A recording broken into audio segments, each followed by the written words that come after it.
Hey horror fans, welcome back to Room 237. Coming at you with the next to last Giallo film I have in my collection, Black Belly of the Tarantula. Which has been years since I've seen this one as well, just revisited it. Didn't remember a damn thing from it, but I gotta say, revisiting it, I gotta somewhat agree with Horror View, the best Giallo ever made. Certainly is one of them. It's one of the more straightforward ones. The back says a little scene gem with nudity, gore, and three Bond girls. I don't really know about gore. It's definitely got some blood, but it's not really gory. It stars Giancarlo Giannini, probably pronouncing that wrong. In the credits, he goes by a different name. I recognized him as the inspector from Hannibal. Barbara Boucher gets top billing, but she's like the first to die.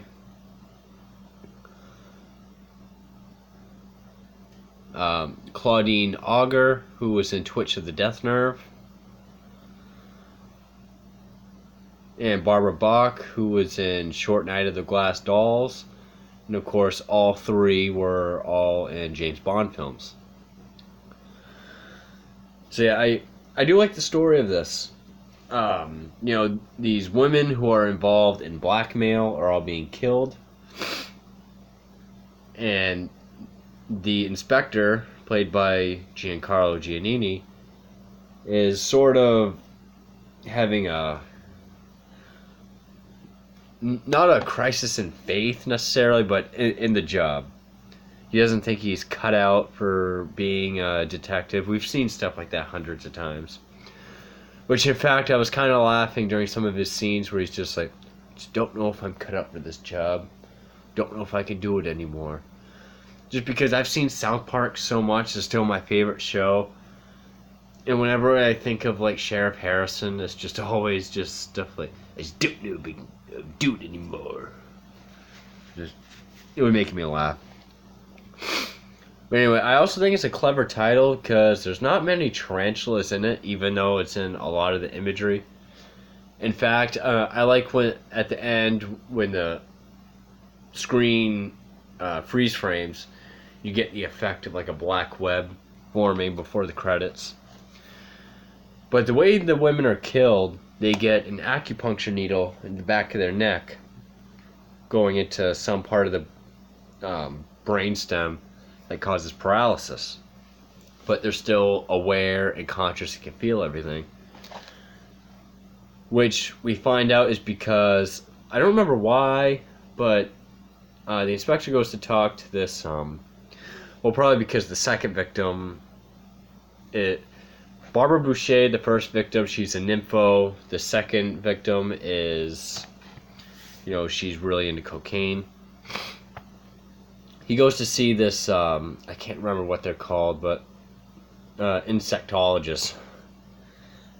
And he explains that tarantulas only have one natural enemy, which is some sort of wasp. That when they get into a battle, the wasp always wins by stinging it, which then causes conscious paralysis in a tarantula, and then the wasp, disembowels it to lay its larva, which the killer, after paralyzing them, cuts their stomach open. And it's not very bloody. The effect is kind of cheap. Like, you can tell it's like a half-blade knife that secretes fluorescent red Italian blood. Just get a little bit of that. So it's not overly gory, but it is pretty bloody. And it's just whenever the inspector gets really close, of course, the person gets killed. Because like Barbara Boucher's estranged husband, he gets involved. And then it's just other people associated with the victims get involved. They either get killed or cleared, just like any other Giallo. I'm going to say spoilers right now. I'm going to try to make my videos a little bit shorter, if I can help it. Rants might be a little harder, but yeah, I don't really want to talk about this too much because even though like it was obscure for a long time, but then of course it blew underground, and the rise of the Giallo fan base in recent years, this has become one of the biggest ones. And if you're getting into Giallos, I don't really want to spoil too much, but I will say if you're getting into Giallos, this is a must. I mean, yeah, it's directed by Paolo Cavara. I don't really know anything else he's done, but this was one of the first Giallos to be inspired by Argento's Bird with the Crystal Plumage. And it shows, he really did revolutionize the Giallo genre. This is one of the first ones to be inspired by that movie. So I'm going to say spoilers from here on out. I don't want to ruin it. But you find out that all the victims were clients to this sort of spa. It's a big spa with like massages and pools and whatever else. The inspector goes to interview all the employees there, and the guy that does the massages is blind. Well, you find out blind guy's the killer. He's wearing white contacts. I really like the ending of this. It's done in a very suspenseful way where the sort of receptionist, or the boss, I guess, of the spa calls him and says, I have proof of who the killer is. So he goes there, she's dead, he finds the contact. And then, because earlier in the film, him and his girlfriend are pretty much marked as a target by a sex tape of them that they didn't know the killer made was sent to the station. So he knows him and his girlfriend aren't safe, and the killer's at his house where his girlfriend is. And I really like the interspersed scenes of him racing home, him paralyzing her and rolling her over and touching her and stuff. It builds the suspense. And, I like how he has the gun on him, but then there's the flashes of all the dead girls that we've seen throughout the movie. And he just realized, you were about to do that to my girlfriend. So he drops the gun and he's going to attack him. Which it is kind of silly how he does it. He does like this. But they have a little tussle. And, he has a moment with his girlfriend who's been paralyzed. Then you find out at the end, she's going to be fine.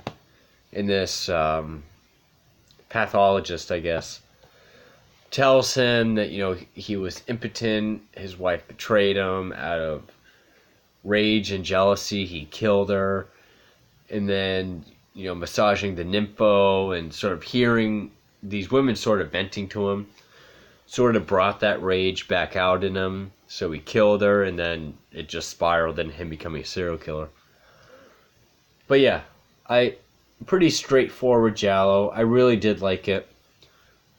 It's not sort of all over the place like some of them tend to be. I mean, it did get to a certain point where, I was eating and texting people at the same time, and I was kind of just like, well, wait, who's this person? What's their relation to someone? But overall, I did get the film, and I did enjoy it. So yeah, even though it's not any big name, even though Paolo Cavara might be, he directed Mondo Cane. Of course, Ennio Morricone did the music, because of course he did. The score was a little weird. Like, there's parts where whenever you see, like, a nude photo that he's looking at, because the only evidence he really has to go on is a torn photo of Barbara Boucher with another man, but it's torn. Whenever he's looking at the pictures, the music sort of has, like, these,